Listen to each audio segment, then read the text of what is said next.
Read the disclaimer, 13 it up.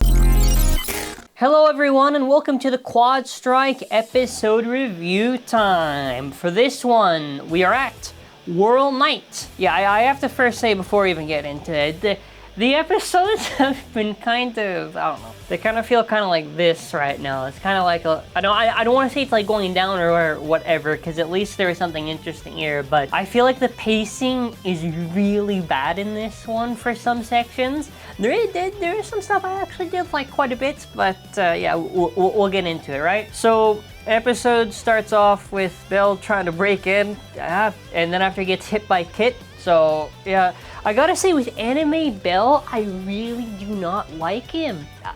Like, I don't know, because especially when you go over like the manga Bell, and like manga Bell actually goes through like development stuff, like the Anime Bell is so hollow, man. And they always like pad out the episodes with like, I kind of wish the season was just like Quadra and packs, to be honest. You could probably remove Bell out of QuadStrike and I actually would not care, but yeah, then after he's chasing after Kit, he puts a little hook on Kit, and then after, I don't know, then after he meets Kit Lopez, which he does reuse the design, okay, from Turbo. I still don't like that they did not give him a new design, but whatever. I don't really like so much how recycled a lot of this feels, but honestly, we're getting to the end, and I'll probably go really in depth on why I'm not like too keen on a lot of QuadStrike. I don't think Burst in general going on this long, especially if it's the time, if it's who's staffed on. I don't know what the specific thing is, but like, the seasons just do not, like in terms of visually,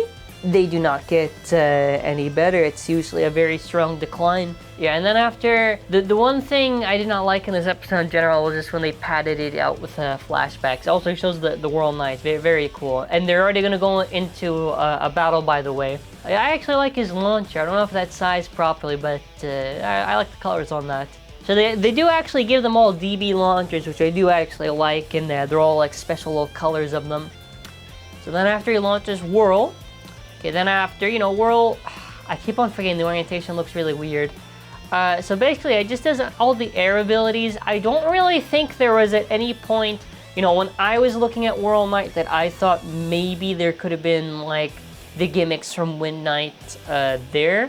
I thought the music I liked, and the VFX I liked. That's pretty much it. So yeah, I think also, wasn't this like the same way that like Aiger lost him in Chizetsu, I'm pretty sure? I swear to God, I feel like it's like almost the exact same way.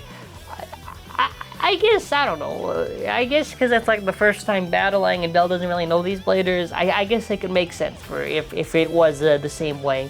If not either way, fair play to Kit, right?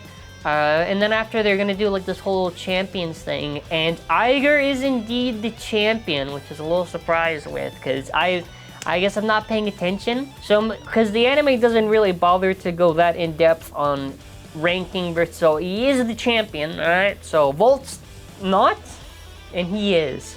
But is Volt, I don't get how this thing works. So is it like Volt's just ranked #1? But Aiger's, so if Aiger's like the champion, so then doesn't Aiger go on top of Volt? So Aiger's #1, like real #1, because he's the champion. Rankings, if you're the champion, you're the champion, right? I don't know, whatever it is. Yeah, and they're doing this whole little thing to battle Aiger. I was like, okay. Kind of reminded me of GT, so they do all these little challenges and whatever. Oh, my favorite part actually was when they're talking about, oh, you can't beat my wins, you my obeys a literally cold cyclone. I don't know if the joke was exactly like that. That was kind of funny.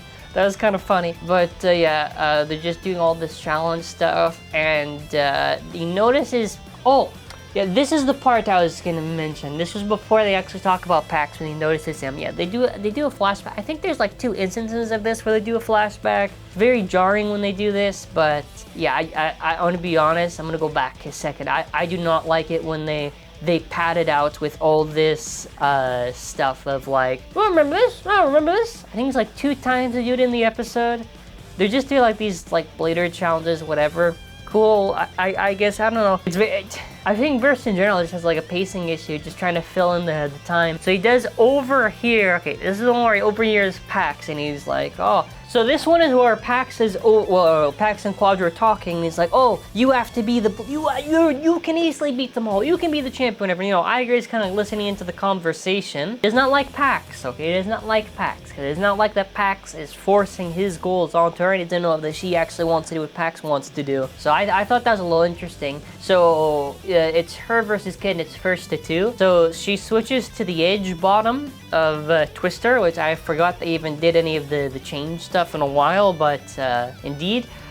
You know, goes in the air, they do like a little wind battle. I thought, okay, you know, that was interesting, You know, she's drawing out more of her energy. And OS, that would never happen IRL, because Edge is terrible, but I guess with that, okay, here's the other flashback. Because they were talking about Pax, and they were pointing at him. This is what I meant. And he's like, I don't know about that. He does not like Pax. And I think it's interesting that this was the interesting part. The first half, not so much. The second half was actually interesting, but it's going at it, and then Whirl bursts it. The Whirl avatar is trash, by the way. I'm sorry to say this, but they are, listen, I understand not every single, you know, some of them are kind of more or less the same bank animation, whatever, and they just redo the avatar. I think if they're going to actually do a new design for the avatar, that's cool. They've always done it where usually when they do the one sequence, they reuse the same one, but it's a new design. This one is literally not a new design. Like what? The headpiece, you're going to call that new? They literally, and I have this at the end, where they literally just reskinned it. It's essentially a reskin, except for the headpiece. Terrible design. Terrible. That's bad. That's bad. That's my point. Like the designs, man, for this stuff, like I think Kerbeus and like Excalius had new ones. I can't remember how much of a variation Bellfire was, but like, I don't know. At least do like something more. And listen, if like, I can't remember Hyperion or Helios, so if the other ones that are on that same level, I don't like those either. So just so we're clear that if there's anything that's on that same level, I do not care. I literally just pointed this out because this is just a more polished up art of the original. They just changed the headpiece. It goes for the hits, burst, cool special effects, I guess, yeah. And yeah, aside from that, she's getting chewed out by Pax, and Aiger's like, actually, you know, I think you did pretty good. And they're like, oh, what do you know about Beyblade? And Aiger's like, more than you. So you see that's my goat right there. That's my goat. I actually like that he was stringing up Pax. Yes, yeah, he hasn't been blading in a while. Well, I mean, yeah, there's the episode title stuff that came, so maybe eventually, you know. But, and then he does a prank on Walkie to end off the episode. Walkie is like, oh, you're banned. He's not actually banned. That's just for the skit for the episode. That's the little joke. He's obviously not banned. I don't think he's actually banned. Anyways, next week is going to be Twister versus Ultimate. Aiger and Volt's both running. Okay, and then after that, here we go. So, look at this. This is really bad. Come on. That's all they got?